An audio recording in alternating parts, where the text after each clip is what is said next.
Hello and welcome to That Was Golf. I'm your host, Calum McVicker. In this episode of our In Conversation With series, we chat to Johnny Tan, golf content creator and owner of Johnny's Golf Shop, the former golf and coffee sanctuary in Melbourne, Australia.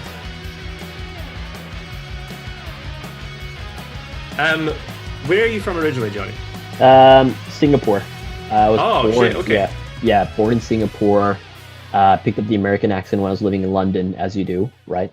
I was trying to think, I was like, because I thought someone had said to me that you were Canadian, and I was like, all right, yeah, okay, cool. Sure, man. Whatever you need me to be. How did you get the American accent being in London? I went to an international school, so Right, yeah, it okay. was it was Get a you, class yeah. class of 16, and like 11 people were specifically from Connecticut. I think it was like a big investment banking thing. I don't know. Right, That's okay, why yeah, their cool. parents were. So yeah, you just I went in with like a Singaporean accent, came out with an American accent. I've been here for 22 years or so, and it's Yeah. still haven't lost it. Man, that's wild. Yeah. And then what brought you to Melbourne? What brought you to Australia? Well, it was education, so I moved here for high school. Ah, And okay. then been here pretty much ever since except for like say my 2 years in conscription. Um, Yep. but other than that, yeah, it's like if you ask me where I'm from, I like it's a two-part question. I'd be a two-part answer. I'd be like, well, I was born in Singapore, but like I identify and I do have an Australian passport, like but I identify as Australian because Totally. culturally, like that's where I developed as a person. Yeah, nice. Tell me, what's the what came first, the joy of coffee or the joy of golf? They were running on two separate tracks, I'll be very honest. Like I played golf. Um, I played golf since I was 7, so now I'm 36, so I will call that 29 years of my life. Yeah, so but I'm like not good. I'm not good at it, right? I mean, there are bits in there as like a teenager where I didn't play as much. Yeah. But then Australia is probably like the best, like second to the UK is probably the best place you could play golf because it's really affordable, it's really accessible, and Yep. the whole like have a go mentality. It was like, yeah, heck yeah, let's come play. We don't care how old your clubs are, as long as you're having fun in the course. That's all that matters. And then so it that was that ran concurrently, and at the same time, like my first job in high school was in a cafe, and then you slowly became a barista, and like was a Yep. barista when you were in high school, like you're a rock star. It's like, oh man, you sling coffees, and this is like before third wave like happened and everything, and then sort of I stayed in hospitality for a long time until I was about 29, and then from there I went into the professional services. I went to work at EY. Okay. I did 4 years at EY. Did really well with it. Got promoted really quickly, but then yeah, it just at that time it was I want to call it midlife crisis. Maybe in retrospect, it's midlife crisis, but Sure. yeah, it was. I really loved my job. I loved the people I work with. I loved the work that I did, but there was always a question of legacy. Like, is my life for the rest of my working career just going to be about writing reports and Yep. getting promoted to director, which is a great Hmm. career if that's for you. And I was just like, I want to just try something else. And yeah, they were super supportive. They said, go do Oh, it, man. nice. Yeah, we'll hold your job for you. Like, Oh, so crazy. that's like come back as and when you need to. Yeah. But without that support network, like I wouldn't have opened the golf shop when I did. Oh man, that's so good. And then, Yeah. so how long was the golf shop kind of like brewing as an idea whilst I mean, whilst you're working that job? it was always like you cool to work in golf. Um, Yeah. I tried launching a golf brand back in like 2012, 2013, 2015, call it that. It's just like streetwear. It was shit. Yep. Um, like in retrospect, it was awful. Um, And this is like 2015 is like I guess like pre Malbon, pre like that yeah, big blow up that yeah, we've recently like had of all these brands. Malbon and all of that. Like I think the big one would have been like Link Soul. Like Link Soul was around 2012. Yep. Um, and maybe Travis Matthew was starting to come on the brand. They were like, I know, well, obviously, I'm not sure the timeline where they were acquired by Callaway, but before that, were they sort of how independent were they? So it was just sort of there, like golf streetwear. Yep. And yeah, just like it never worked out because I just didn't get sales, and I it was a crash. But it was the best. $5,000 I ever spent starting a business because it literally told you what to do and what not to do, right? It's everything Amazing. you want to Yeah. learn in an MBA. Like that's five. Like, I paid 5,000 for something that cost $60,000 and be like, all right, cool. Just don't do this way. If I Yeah. you do something else, just do it this way. Um, Yeah. so yeah, so that was that. Yeah. Yeah, there's a real beauty to that, just like give it a go and see what happens kind of mentality. Especially when it comes to business, you just like dip your toes in. If it works, great. If it doesn't work out, you're like, what do I do differently? What do I move on to? Yeah, no, it's I think like failure is the best learning, like the best learning tool. Yeah, totally Um, agree. if you don't fail, like how like that's the way you make mistakes, and that's the way, like, everyone makes mistakes, but actually how you learn from those mistakes is probably like um the best lesson you could ever get taught. If you don't learn from it and you just keep doing it, then it's like, well, brother, maybe like business is not for you. Yeah. And it's like it's funny how that's a complete parallel to playing golf as well. It's just like if you keep hitting the same shot that results in a shank and you don't do anything to change it, you're going to end up just hitting shanks the whole way around the Man, course. man, I think like shanks are like the exception to that rule. It's like no matter what you do, try different, shanks will always still appear. They're just So there. like, They're waiting to get you. yeah, man, it's just they're just hiding around the corner, just creeping around. Like, ooh, you're playing well, aren't you? Um, so then, yeah, so then, like going into like the golf shop, did you have like a preset idea for how you wanted it to look? Did you have this idea of like, I want it to be exactly like this. This is the space I want, or were you just like, I'll just chuck stuff in? Fucking winging it. Just winged it the entire way. It's just like, all right, cool. Like, I mean, the idea of the golf shop was like sort of there, right? I've always wanted to have my own hospitality space, but then from a golf perspective, like, I remember driving by with the missus one day, like on the way to dinner, and I saw like this shop for a lease, and I was like, you wonder if I could like, open a golf shop. And the idea was just like maybe I'll stock some independent brands, stock some secondhand golf clubs. And like, yeah, you can Yeah, do whatever you want. And then I was like, what if I like put a coffee machine in it and just like made it a hangout? You know what you see with cyclists, like the cycling space is so cool with that, right? yeah, And she was like, yeah, do whatever you want. Really, but like supportive. yeah. I was like Um, gonna say, it's like that's a good that's supportive person to be like, do it, do your yeah, thing. do your thing. Just go blow all that money. That's fine. And then it sort of worked. It's just like, all right, well, I signed the lease and I figured out how much money I had in my like bank account. Yeah, And I was like, all right, cool. If we can budget this, if I can make this, if I can do X amount of coffees, I can sort of make it work yeah, until like your minimum obligation, obviously, when you like starting a business, especially brick and mortar, is your lease, right? yes, How long you sign your lease for is like how much the landlord, if you don't succeed as a business, how much the landlord can take you to court for. yeah, So I was like, all right, cool. How many coffees is my break even point over 2.5 years?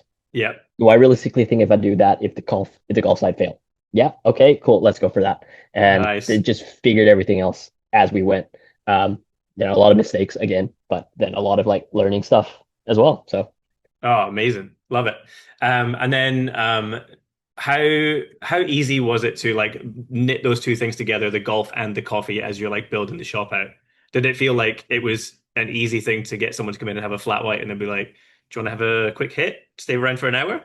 um, I mean, it was always like golf shops were very transactional. If you go Yeah, into like a Drummond and a House of Golf or whatever, right? It's like, hey, how are you? Can I help you with anything? All right, let me know if you need any help. And that yeah, was it, right? Um, Even if like you knew the person there, you would sometimes like if you knew the sales assistant, you would sometimes like talk about your round, etc. But then there was yeah. always that pressure of like, hey, are you gonna buy something or are you just here to tell me about your round, Yes, yeah. So for them, right? like as a salesperson, they're just like, I'm not really getting anything out of this unless they're just a decent human being Yeah, beforehand. but then it's just like you as a customer, like you don't just go to your Drummonds to go and talk about your round, do you? Yeah. Yeah, like they're like your golf therapist as well as your Yeah. salesperson. Yeah, so it was literally like a space for golfers, right? Yeah, And if you weren't a golfer, because like, part of um part of choosing the location that I chose was actually just for like coffee as well. Like if the golf side didn't work, the coffee side better fucking work. Not I'm out a lot of dollars. So it was like we also became the neighborhood coffee bar. Like people who had no interest in golf still came in, but they Oh, always I came in love with an that. open mind. They always came in with an open mind, and it's like, oh, did you play golf this week? And how's that and that? And I, we actually like helped a lot of people like go to the driving range for the first time. Like, you know, Ah, so sick. if people ask like, hey, can you take me out for a night? I've been to driving range, but I don't know how to go for to like I don't even know what to do to go to the Hmm. golf course. I'm like, all right, cool. I'll book us in for Burnley. You just show up here at this time, and Yeah, we'll take you through, and we'll walk you through it. Don't worry, right? So so good. Love that lucky, approach. we're so lucky to have that experience shared with us. Yeah. And like if that's if that's the one of the only if in the entire thing that was the only positive impact that came out of like Johnny's golf shop, like we were already winners. Totally, yeah. It's really like I work at a coffee shop, that's my day-to-day job. Yeah, But we are a florist predominantly. We're just completely staffed by like all golf sickos. Like there's about like four of us in yeah. there and we're all just straight on the golf course all the time. I'm not sure like who came in from like my flowerman came into the shop. I Kieran came in. Kieran, yes, yeah, Yes, yeah. Yeah, like he has been playing since he was like I don't know, 7 or something like that. He was a junior champ at Yamba. So yeah, as a way of that, again, same thing. People come in and they'll ask us like, do you play golf at the weekend? Do you play golf or whatever? And we've had kind of the same thing. We've had people come in and say, oh, like I'm going on a date with someone to the driving range. What should I wear? Like, yeah. how do I dress for the driving range? Or, oh, like you're saying, like I've never played on a actual course before. Like, what do I do? And you're like, great, let's go. Like for me, it's like let's go up to shorties. That's like the greatest introduction to kind of To a golf, course, but yeah, not really. Yeah, yeah, because it's yeah. like very short. You can do it in a couple of hours, and it's a very chill atmosphere up there. That's it. That's it. So like creating those space for golfers, like the whole concept, especially if you're familiar with hospitality, the third space, like creating a space that people want to hang out with and relate. And it's just like, it's not work, it's not home, but it's also somewhere that I can identify and like sort of like just be myself. Yes. Like that space other than at like a golf club and, like private golf clubs do it, they do have it. But from a public perspective, like, it's not much. Like you don't really go and hang out at like at your council run golf course and like sip coffees because like A, coffee's like shit, but B also it's like yeah, it's like well Tuesday Arvo Han Light. Actually, you know what? That sounds pretty good. Yeah, yeah, that works out sometimes, right? Yeah, yeah. So Yeah, it was just sort of that, and it's like if we sold some clubs, if we sold some like we stocked some Australian brands, we got to tell the story. Then we had fun, and I had the most fun. I had it was like the shop was great, man. The shop was like gave me so many opportunities. I met so many cool people, yeah. and yeah, it's like to still get messages to be like, hey, I'm thinking of starting up my shop. I saw you stuff like for a while ago. It's like, hey, what can what should I do? What should I do? All of that, and it's just like, well, that's pretty cool, man. Amazing that like you're like a reference point now for people to go, oh, I want to do the exact same thing, but like obviously just their own version of it. Oh, And you're yeah. the hit point.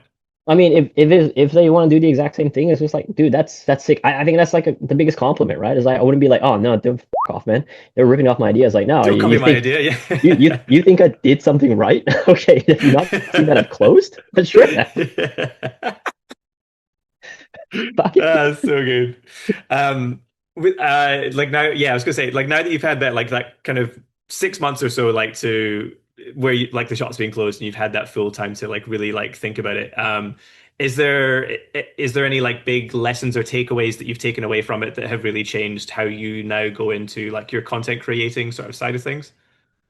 Well, I don't know. Maybe that'll be like another 6 months where I like in retrospect can answer that question. Yeah, Um, like from the content creation perspective, it was just like I didn't, my background was never in content creation. My background was not in retail. yeah, It was in hospitality. So like I knew that, right? yeah. It's to be hospitable is to like make that instant connection with someone. So whether or not that comes through in my content, I don't know. Maybe that's open for like third party feedback. Hmm. Um, I think it's like just just do it is probably like the biggest takeaway that I've ever gotten out of it. Is just like, well, just go, just start. Yeah, Like if you don't start, you can try and think of the perfect like launch point, but if that launch point is not perfect, then you're never going to start. Um, and then obviously there's always stuff like, oh yeah, cash flow is oxygen to a business. So always make sure that your bank accounts are like have enough money to like do the ideas that you want to do. Like all that little stuff, I guess, is also like, oh, actually, I know what I need to do. Like, from an accounting side perspective. So yeah, all that Yeah. MBA stuff I think was cool. Yeah. Yeah, it's so funny. Like the one of the last interviews I did was with Depeche Golf, and they exactly the same sort of conversations around like you can theorize as much as you want about what the perfect golf shop magazine brand will look like, but until you start doing it, you don't really have an idea of what Oh it yeah. will begin to look like. You've got to just try it and be happy that you're trying and you might fail and you might learn something and you'll be continuously moving forward in it. Yeah, and then also at the same time, it's like your version of perfect may not be someone else's version of perfect. Perfect is a subjective, it's a completely subjective thing, right? So why worry about trying to make something perfect for yourself if your goal is to like start a business, right? I think a lot of people like lose sight of that. A business only succeeds if people buy your product, Yeah. right? Unless you have a killer product or like a killer thing for yourself that people want to get into. It's like, well, that's a very like rare unicorn. Yeah.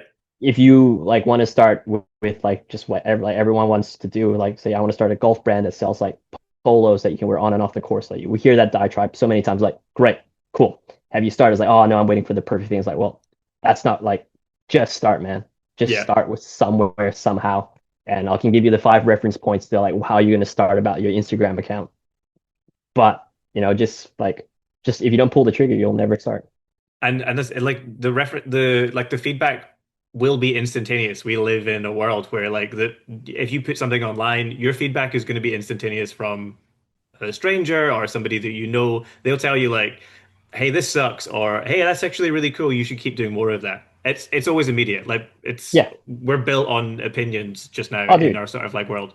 like like putting yourself out there is like the best way of getting feedback of whether or not it works. And like feedback is whether it's people saying like this cool or people going like, oh, you know what, this isn't hitting the mark. And obviously you have to you can't you still have to be true to yourself to a certain extent and be like, okay, well, no, I'm not going to serve matcha. Not that I don't want to serve matcha. It's just like because it's like no, that's an extra process step. I'm not going to do that. I'm okay with it. If I took on everyone's feedback, like running the cafe, I'd be doing bacon and eggs, and I'd just be like, I got no time for golf, man.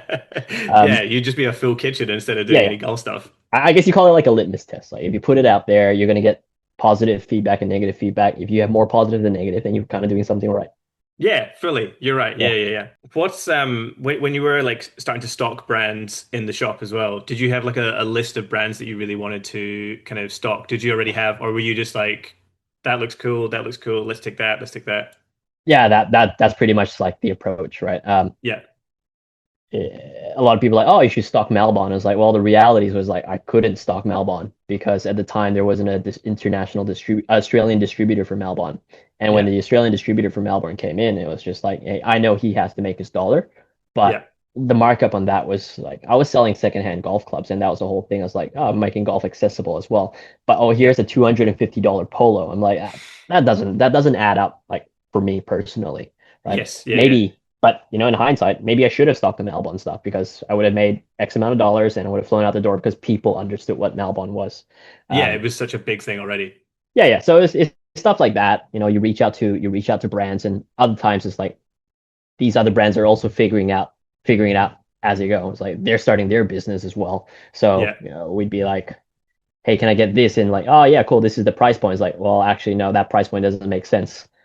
Even with shipping, it's like, oh, well, sorry. So it'd be like conversations like that, and you just sort of figure out, everyone's just winging it Especially at like the for moment. stuff Yeah, coming in here. Like it's yeah, one of the things that like I've only lived here for like 4 years, but one of the main things I've learned is holy shit, it's expensive to send stuff over here from different countries. right. It's Yeah. even like within Australia, it's expensive to like send stuff, just things by air freight. Like golf box. I don't know how they do it. They must have a really good deal. Yeah. But for them to like send things overnight in like big parcels, I'm like, I know that cost me $24, and you're probably getting a discount on that. But I also know your retail margin is like, how are you making money, man? It has to be just volume over everything has, else. has to be, or they would have signed a legacy contract a while ago that would have just like before they absolutely invested in e-commerce.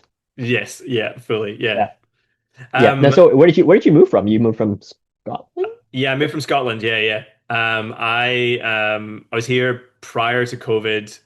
I met my now wife.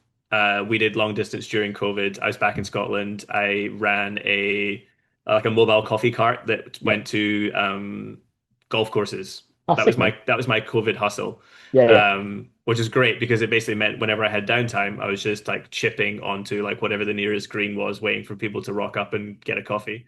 yeah. And then yeah, moved back, got married, and been here ever since. And I've worked in coffee ever since.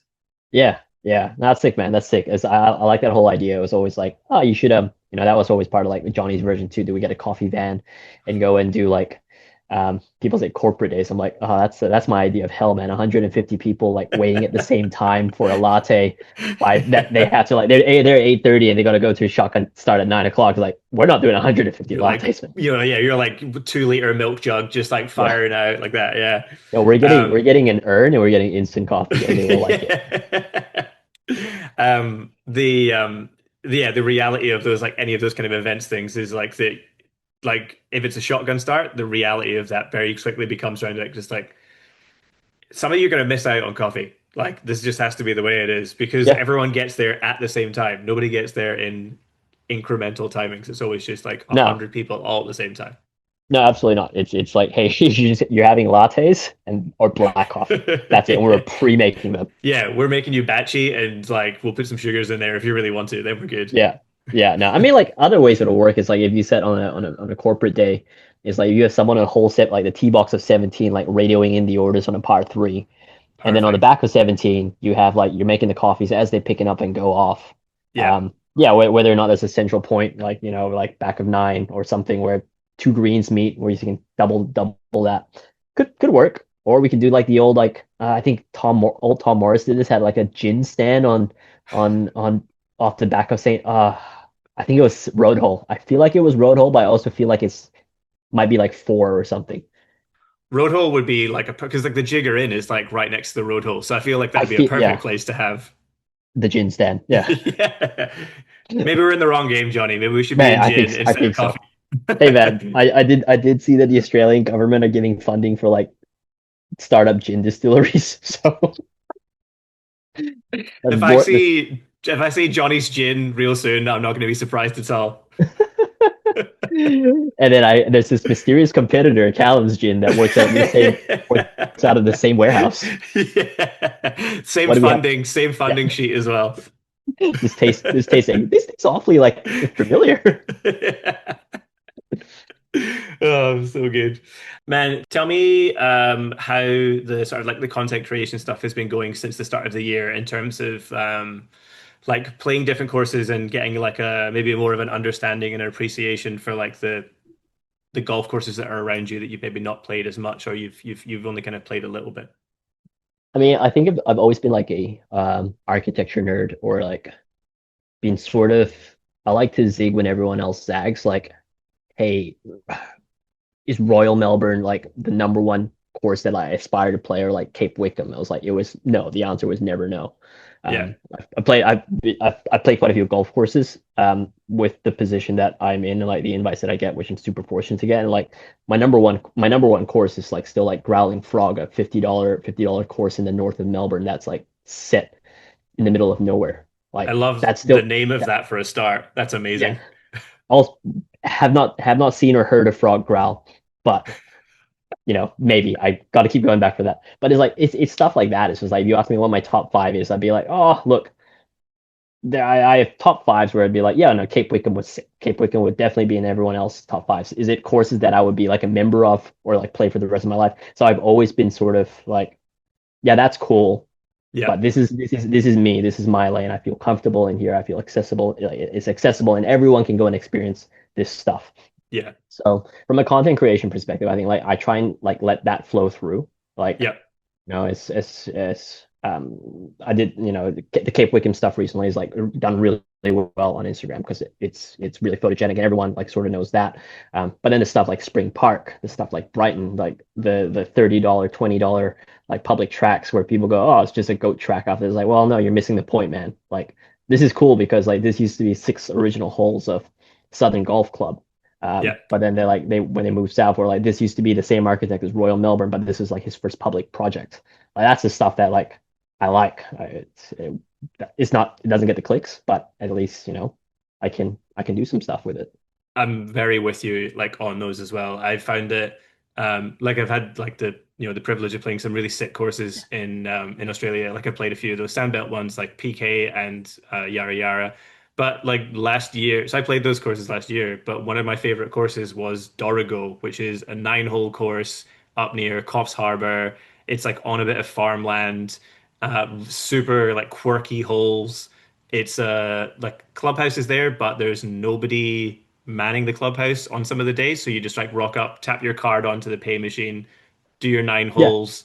Like the golf carts for the members are in like a locked shed that they take out and in themselves at the end of the round. yeah, And like it had some of the most like amazing views that I've seen from like a golf course, and it was yeah, $25, I think, for 9 holes. And yeah. there was maybe 5 or 6 people playing with me and my brother-in-law. I was like, this But place is unreal.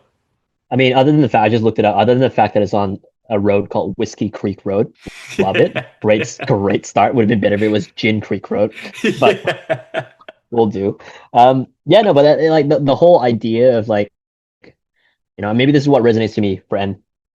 Like that's probably the beauty of golf is like golf is like the languages of golf. I liken it to like dialects of like say Chinese. There's multiple dialects of it, but then we're all still Mhm. talking Chinese at the end of it. Same with golf. It's like someone could love golf for the competitive side, strokes gained, all of that stuff. Other people could love golf because like they just have beers with the boys on a Sunday afternoon, or like you could love golf because like you want to travel and find these like quirky places. But at the end of the day, like we all love golf, and all four of us can play in the same tee time and still like not be upset with each other because we're all here playing golf, but we can Yeah. just get different things out of it. But yeah, like what you said about Dorigo, which is going on my, I'm pinning this to my Google Earth sheet right Yes. now. It's like no, that like traveling to find these courses and having experiences on these courses positive, especially, and it always helps like if you're there with your brother-in-law and you like have the best time, like So that good. always helps. But it's just like, hey, and I bet like what's the local bakery situation like there, or like the local coffee. So don't know what the local coffee was like because we finished later in the afternoon, but we Yeah, managed to find a um we thought we stopped for what we thought was like a little coffee van on the side of the road. It was actually a lady selling dumplings in like the middle of the town, and there was nobody there. She was about to close up for the day. And we were like, "Oh, could we have some dumplings?" She's like, "Yeah, sure." So like that, if I had never gone to Dorigo to play that golf course, I never would have found these great homemade dumplings out of a oh, van in the middle of like the town. right. It's like you know. Yeah, with some places that I go and play golf, like I have no reason to be in that place except for the golf course. But my goodness, am I so appreciative that I went to that place because of the golf course? Because I found my favorite craft beer, or I had this best like panini ever. Yeah, Like you would not be there if it wasn't for golf, and that's like I think it is one of the things that, yeah, it's just like what I love about golf. And I think a lot of people love it too, but potentially like they don't know how to verbalize it. Or so like the content that I create tries to romanticize that and tries to be like, hey, go be curious, man. Go be curious. And you're gonna get some hits, you're gonna get some misses. But oh, at least you totally. tried, right? At least you tried. Fully, yeah. And if you, I mean, like for a lot of these like more regional or remote courses, if you can get 10, 20, 30 people to go there over the space of a few months, like that's 10, 20, 30 people that never would have even thought that that place would have a golf course or would Yeah, have never thought like, oh, I could travel, like I could be stuck in city traffic for 2 hours and make it to my usual course. Or I could travel maybe like an hour more and I could get somewhere that is way out of town. The golf course will be somewhat quiet. I'm not going to be stuck between like, every tee time booked out for the whole day. I've got a bit of yeah, space to enjoy the nature and stuff that I'm around. yeah. No, that's like that's what I like. I think ultimately like love about this stuff that I do and like getting to play some courses that I go to. Like tomorrow, I'm gonna go and play Peterborough, which is 9 holes on just cliff tops, almost Oh, like Bondi, like Bondi, yeah, Bondi yeah. Diggers. But like one of the holes, you got to hit over a cove. It's 9 holes, honesty box golf course. You hit over roads, you hit over houses, and it's just like Yes. the wildest thing. So it's like it's going to be a 3 hour drive. I think I'm not going to make it for sunrise, but I'll leave at 5:30, get there at 8:30, have some time there, have some fun, shoot some content, and then I might check out like Tim Boone on the way home. But yeah, it's going to be Yeah, a big day in the tools tomorrow. man. I think is that two 9 hole Yeah. courses then you play? Tim Boon's like 13 holes, a random amount number of holes. So Love. I'm like, yeah, okay, we'll go do that. But I know there's a good ice creamery there. So I'm like, at least there's gonna be ice cream. I really like that you've done like the thing. You're like, what's the one thing that they do really well here that I want to get? And you're like, ice cream. That's it. Oh, Nailed. yeah, yeah. I mean, I've been to Tim Boon before, and it's actually got a good cafe as well there. Oh, amazing. I didn't realize there was a golf course like hidden around the corner from where I was. So the fact is Ah, like, all right, well, if I'm gonna go do this stuff, it'd be like, oh, cool. I mean, I may as well hit up the ice creamery. I've been to oh, Peterborough as well. Like Peterborough was sick. Like I oh, just so never I good. didn't bring my camera back then. Yeah. I wasn't into content creation back then, but now it's like, okay, I think I want to like really share this with people.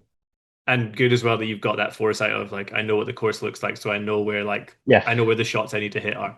yeah, pretty much. So I can do that, put the camera away, and then go and play and enjoy myself. So yeah, Ah, so good. yeah, This is like really jogging my memory. I used to work as a barista trainer for All Press, and I would travel regionally. That was like part of my job, like every maybe month or so. And the amount of golf courses I got to play as a privilege of having that job was crazy because nobody wanted to do barista training in the middle of the day during like the peak hour of service. They yeah, wanted to do it at the end of the day. So my days were usually just drive somewhere, play golf in like the middle of nowhere, then yeah. go do barista training, stay overnight, do the same thing all over again. So good, so good. Great job, Now, yeah. So I was going to say, and I like played like the snowy mountains. Like there's a golf course up there, Coolanmatong, which is like covered in snow during winter, which blew my mind as coming here as a foreigner. It was like, oh God, it snows here. yeah, It was like, and then like being in that place as well, like waking up in the morning, -1, the windows are frosted over, and I'm like, this feels like I'm back in Scotland, and I'm waking up to go and take the coffee cart out at like 7 a.m. nah, it's sick. It's sick. Like I know Allpress does a lot of work, I guess, with the scale that in golf clubs as well. So it's like I know they supply Yeah, Kingston Heath. That would be cool. And I was in discussions like potentially with Allpress to stock their beans, and then they would fund a content series as well, but it just didn't work out on pricing. So, yeah. but yeah, it was like the conversations that you can have with golf are pretty sick. Oh yeah, I mean like and yeah, All Press also stopped like at the Australian as well, which was like a fairly torturous training session, like being in that clubhouse teaching people how to play coffee, and Yeah, you have that full view of that crazy private course there. Like, can I just get on there for 9 holes after we finish yeah, this? yeah. No, you guys are good enough. You guys are good enough. I'll be right back. Yeah, yeah. Just there's the worksheet. You guys work through that. I'm just gonna be out there Yeah, for a bit. yeah, yeah. Um, I was going to ask you on the shop's website there's a really good like little section from yourself about talking about what kind of space that you wanted to create when you made the golf shop about like being welcoming to all and sort of bringing people into that space. Is that kind of been like a philosophy for like your life in general, or is that something that golf has helped you foster by meeting different people and playing with different types of players? I think it's I think it's just probably a philosophy that I've had for an entire time. I think it's, you know, the whole acceptance of like you are who you are, and Hmm. we don't care, like, for me being a racial minority, not within a golf space, but just within society as well. It's just like Yeah, you go through a lot of different things, and you're just like, hey, but why? Like why do I go through this thing versus someone who doesn't go through this thing? And so having that, just not a chip on a shoulder, but that like shape, I guess, kind of like who I am, is just like, hey, all are welcome no matter what. Like, yeah, that's the most, I think that's the most important thing. And that's like the hospitality side of it as well, right? When someone steps into your shop, like your number one goal is not to make them coffee, but your number one goal is like be hospitable, like yeah, hospitality. That's the word. It's like, hey, you're welcome here, no matter who you are, unless you're an absolute jerk. But it's like you're welcome here, and we're gonna look after you. So yeah. that was like the number one thing with hospitality, and that was like the core of like what I taught all this stuff is like, when they walk in, you make the person feel like the most special that they are. You make them Hmm. feel like they are the only thing that matters in the world, because that's what they're there for. That's what they're essentially paying you for. Yeah. Um, but you take that business side of things out of it. It's just like you just want to create this really cool space that people want to come back, because like that if you're not doing that, then what are you doing? Yeah, you're just like kind of hanging out by yourself, essentially, I guess, really. Yeah, I mean, like how many times have you gone to a cafe where you've just got like you felt like you were intruding on the staff? Yeah, there's like three staff behind the counter. And I Yeah. know that like as well, there's also days where I've been that person as well, where like someone comes in and I'm probably behind the counter going like, oh Oh man, yeah, it's like it's 4 p.m. Like I just want to go home. dude. And so like everyone can experience that thing as well. But it is really nice to come in and know that regardless of whatever that person behind the till is going through, that they can be like, how's it going? Yeah. What can we get for you today? Like, how's your day? Those sorts of things. All those little things. I think Australia does that really well. Like by comparison from thinking about being in Scotland working in coffee to here, um, here it's very different. There is a very much a feeling of like people will continuously come back to their local coffee shop, and that is the place where they will gain the information about what this person's doing, where this person's going, what you do at the weekend, all those kind of Yeah, things. There's a man. bit more of that community sort of vibe. Dude, I think like we talked the wider thing about hospitality is like I think hospitality is one of the toughest is one of the easiest industries to work in, but is one of the Hmm. toughest industries to be good at Yes. because you have that ability to like if we talk about just purely from the like take away the transaction side of things, you have that ability to like talk to someone for about 3 minutes of their life from a coffee perspective, but like Hmm. you've seen their kid grow up. You've been there for the important moments, and you're like for them to share that with you is you're like you're very fortunate to do that. Yeah. To do that well, to be really good at hospitality, I think if you can do well in that, if you can do well in like the entertaining side of it, you can do Hmm. well in any career. Like you just it becomes forces you to become a people person. And I'd imagine that that translates so well onto like who you are on the golf course as well. Like, you know, you're a pretty well-regarded person within the Australian golf space now. Like when I was telling some I was playing at the weekend. I was like, oh, like got an interview. Like me and Johnny are gonna like have a chat. And they're like, oh yeah, that guy's sick. Like he's like a Ah, real cool guy. thank So you. like, but at that point, I was just like, you have obviously, that's obviously comes across in what you're doing is that you are a hospitable, kind, nice person.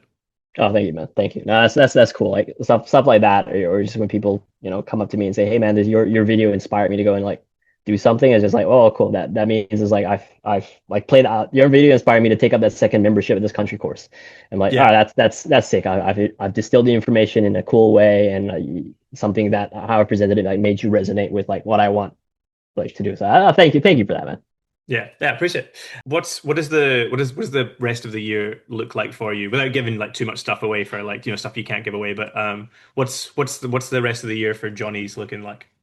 Rest of the year for Johnny's is sort of I don't know, honestly. I got a clue. That's as good an answer as like you really need to have. It's just like yeah, it's I happening. I'm winging it. I closed the shop 6 months ago. I didn't know what was happening. I mean, it's like when I closed the shop, I had good opportunities come through within like the content space. So it's just like, Yeah, okay, cool. Well, like this is picking up, so maybe let's go and do that. yeah, And just ever since that, it's sort of been like, oh, okay, cool. I need to figure out how to do, how to make ends meet. And then like some of the some work has come out of that. Um, just with like working on like some retainer style stuff, which is great. yeah. Takes care of a lot of stresses. And it's just been all word of mouth. And it's sometimes like, hey, do you want to try and do this opportunity? It's like, yeah, okay, cool. Let's go and do that. So that's been like, yeah, I would not have been able to tell you like this past 6 months. Like in retrospect, if I did in November, like, hey, what do you got for the next 6 months? I would not have told you what I've actually done in the last 6 months. That would not have been the plan. I was like, nah, I wouldn't have thought that's possible. So like, what's on for the next 6 months? I don't know, man. I'm just buckle in. I love that. It's like such a mystery that you're just like I'm rolling with it.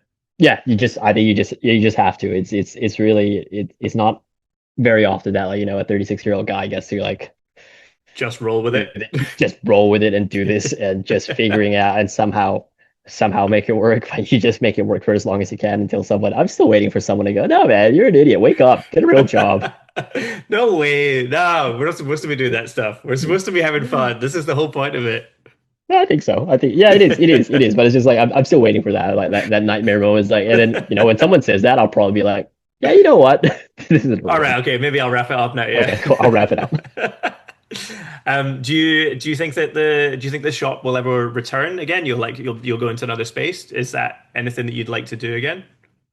Um, yes and no. I think Hmm. the number one thing that if I were to open a shop again, it would It sound very like high and mighty. It's like it's not about the profit, man, but it's actually like no, no, no. It's like if I were to create a shop again, it'd be actually about creating a space. We Sure. talk about that third space. We talk about if you can't like, yeah, it was like I want to be able to create that space where people can come in and just feel welcome and just be like, hey man, this is a golf space where you can just like ask whatever question you want to ask and just like celebrate your round, celebrate your hole in one, celebrate you breaking 100, or just like chat and meet with other golfers. Like that's Yeah. the most important thing. So like, would it look like what my shop used to, or like a more like an updated version of that? I don't know. I can't say. Yeah. But if I were to open something else, like that's the number one thing. Sorry, number two thing. Number one thing is still be profitable. Yeah. Number two thing would be, yeah, the number two thing would just be like, is it a welcoming, inviting space? And if that's it, then yeah, that'll be what it looks like. Awesome. Love it. Then the stores you still the store's still active online as well though. Like you still are stocking products and Yeah, I still got to stock stuff and products. There was like conversations about like, hey, do we just like, what do we keep doing? Do I keep bringing stuff in from overseas? Some of the Devereaux students, yeah. Gumtree Golf, whether it's to brought that in. That's just sort of fallen to the wayside just as other priorities have like come about, like the media stuff. Yeah. It'd be cool to be able to, still do that, but it just like it takes a lot of effort. Like it's a lot of like juggling plays. So the workload that I do have right now is like, I talk about, yeah, I play golf so much. It's like, well, actually, I should probably play less golf and actually just do my actual job. Like I have delivery dates that I need to like make. Yeah. Um, so yeah, to be able to like still coordinate all of that and like from a capital perspective, like that's also intensive to be able to stock stuff overhead. Is also a risk as well, right? Oh, Some of the fully. stuff Yeah. like I don't know. I was just listening to your like interview with Corey and Penton, like what those boys do. Like this great, like like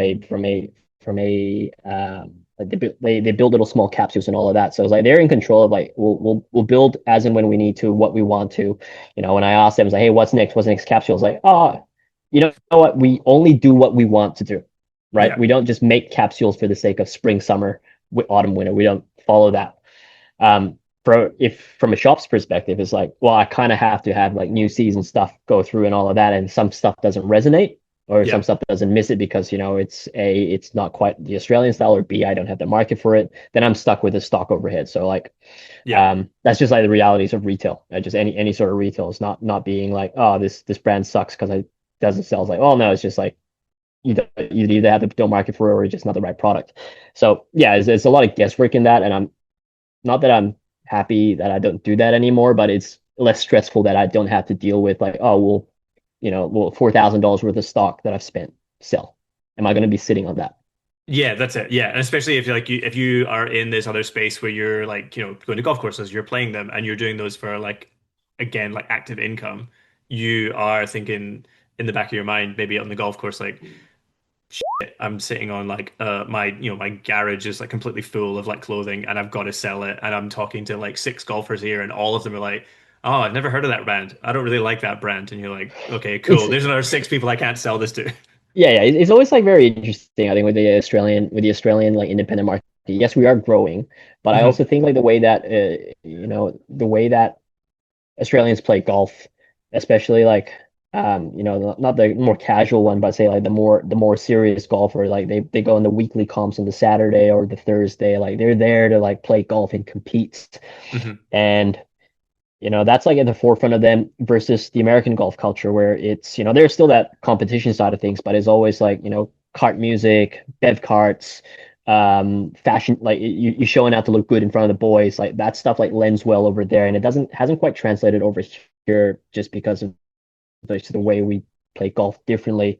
Yeah. I'm not sure what it's like I think in the UK is always still a more competitive environment, but maybe you do have like a bigger market. It's easier to get stuff over from America. But then again, most people are still like, well, I'm happy. I'm perfectly happy in my Nike thing. I don't want to. I'm not here for the fashion show. I'm here to play golf. Yeah. I think And that's sort of yeah, I think another thing as well is that a lot of those American markets have stuff that translates really well to good warm weather. In like particularly in Scotland, like we maybe have like 1 to 2 months of good weather. The rest of it is raining. So unless you can make me like a really sick rain jacket, yeah, people are probably not going to spend like 200 or 300 pounds on like a really cool jumper or a really yeah, yeah. cool, I don't know, a really cool polo shirt or whatever. No, I mean there are really good golf Australian golf brands that are doing it well here, and I think you'll see that majority of the ones that are doing well were probably first movers into the space. You know, like we talk about Yes, like say Walker, we talk about say left to field, left field. Birds Yeah, of Condor. Like they've what they've done from a brand building perspective is like really awesome, right? They're in all the pro shops, which is pretty much you want to that's where you want to be as a brand, and if you tell me otherwise, I'm like okay. Um, really? But no, actually, but also at the same time, this is like, like what Corey and the boys doing at Penta, just like they're building for the sake of building because they're like, you know what, we're doing this. They're there to have fun while doing it, which is yeah. the most important thing for them. So they prioritize that on. Yeah, so it's the Australian market is growing. It's just Mhm. like hard to to be able to take that risk and stock stuff from Manners, from Metalwood, from Malbon when the cost is so high. Yeah, Yeah. that's just a reality of retail. Oh, really? Yeah. Aside from like those costings and stuff like that, is there what brands like since the start of the year have you like really enjoyed like the kind of work that they're doing and the kind of clothing and content that they're putting out? Gumtree is always one that's like, Carson. I love what Carson's doing. Like, Yeah, if you talk to me, like, what does a Johnny's Golf Shop version 2 look like? I'd be like Carson's Studio. Carstens. Yeah, Carson's Studio, man. Like a little I coffee machine, right? cannot agree with you. I the last two things that they've done, like the bird watching thing they did for the Masters, and then that last stuff they did with like Puma. Yeah. It's unreal. Like I bought some of it like today because it was just like I that stuff is so cool. And I also think that his last couple of films that he did with BMW when he was back over here, he did like Tassie. Like he is just creating such a good, strong identity of who he is as a person, how he likes to play golf, how he sees the world. It's a really strong connect between person who owns it, brand, and then customers as well. Yeah. No. So like that's So it's great. I've been enjoying that. I'm just trying to think like what other stuff that I've been, like even like the big brands, yeah, like Adidas, like even with their Metalwood collaboration, I always say like is that more Metalwood than Adidas? I don't know, but like just being able to see like the big brands have to pay attention to what the little brands are doing and try and cater towards that. I think Puma does a really good job at it. Like last year they did stuff with Reigning Champ. Yeah. Um, who else did they do stuff with? AC Milan. So it's just like that activation into sort of other brands that want to get into the golf space are using Puma as a vehicle, but also doing it in a different way. That's just not the performance polos. So that's Yeah. kind of cool. I'm sort of like big currently right now and like, hey, what are non-golf brands that you can wear on the golf course? Like Uniqlo is a big one. I love like all my pants are Uniqlo pants just because they fit well Yeah. for they fit well, they're light, they're breathable, and they're at a great price point. Um, but stuff like Muji as well, Muji clean Oh, yeah. lines. Okay. Like that's it's like hey they make a great that's a great quarter zip there. Yep. Why not rock that? So yeah, it's just like looking around and see what brands I'm like, yeah, you know what, I probably rock that. Is it does it have the performance that I need to? Because it's like you don't want to wear like heavy denim or like heavy chinos or whatsoever. Um, Yeah. but Especially yeah, in this so country, you don't be wearing stuff like that. no. Even in like winter, I know like Sydney doesn't do winters like as much as people from Sydney say it's like, hey man, our weather sucks. Like, brother, chill. Yeah, it's like 16 degrees just now, and people come into the shop in the morning. They're like, "Oh, it's really chilly today." I'm like, No, "This no. is this is delightful weather. I This love is this." this is perfect. That's like shorts weather for on golf courses, right? Yeah, Yeah. like yeah. It's so yeah, it's finding stuff that you can like wear. Um, Finding stuff that you can wear from brands that aren't traditionally in the golf space on the golf course is like sort of that's a cool thing. I don't know. Yeah, I like that a lot. Yeah. It's I think this like kind of change in the perception of what golf fashion is as well has really allowed that to become more of the conversation where people are coming in and they're like, I have this polo shirt, and they're like, whoa, what golf brand is it? It's like it's actually not even a golf brand. It's actually like, like a woolen mill in Scotland or something like that that doesn't do Yeah, any golf related clothing.